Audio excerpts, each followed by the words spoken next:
ស្ដីបងសួស្ដីអូនបងឲ្យចាំខ្ញុំយូរអត់អូមានអីណាមានយូរណាបងចាំបានអត់យូរទេអត់ឯងអង្គុយចោះមកអឺអញចង់ញ៉ាំអីអញកំងទៅឈប់បងចាំបន្តិចសិនចាំសង្សារខ្ញុំសិនសង្សារខ្ញុំគាត់មកដែរចាំពេលក៏មកដល់ចាំហៅម្ហូបញ៉ាំជុំគ្នាហ្មងអូនចឹងអញមិនមកម្នាក់ឯងមានណាបងខ្ញុំមកមើលសង្សារខ្ញុំតាអ្នកក៏មកដល់ហើយសួស្ដីបងអូបាទសួស្ដីបងអញ្ចុញអង្គុយចង់ក្នុងឆាតមកថាភេខ្ញុំញ៉ាំអីអញ្ចឹងខ្ញុំហៅម្ហូបតាមហ្នឹងណាអត់ទេក្នុងឆាតហ្នឹងមកនិយាយពាក្យភេទៅនិយាយរឿងសัตว์ភេបងទៅសัตว์ភេបងចាំនៅផ្ទះហ៎អញចង់ញ៉ាំអីញ៉ាំទៅឲ្យហៅខ្លួនឯងជិះដូចខ្លួនឯងទៅខ្ញុំស្ដាប់ច្រឡំហើយស្មានតែបាយភេខ្ញុំអត់ទេមិនបាននិយាយណាមិនបាននិយាយទេបងចោះទូរស័ព្ទដើម្បីប្រូសិចដែលបាយថាទិញឲ្យខ្ញុំហ្នឹងមកយកមកឲ្យតាឲ្យបងអត់ទេបងនិយាយថាទិញទូរស័ព្ទហ្នឹងបងទិញឲ្យម៉ែបងទៅ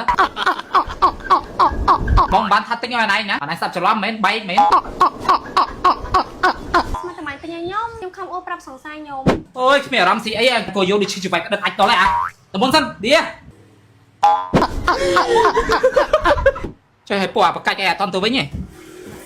អញភ្លេចយកស្រោម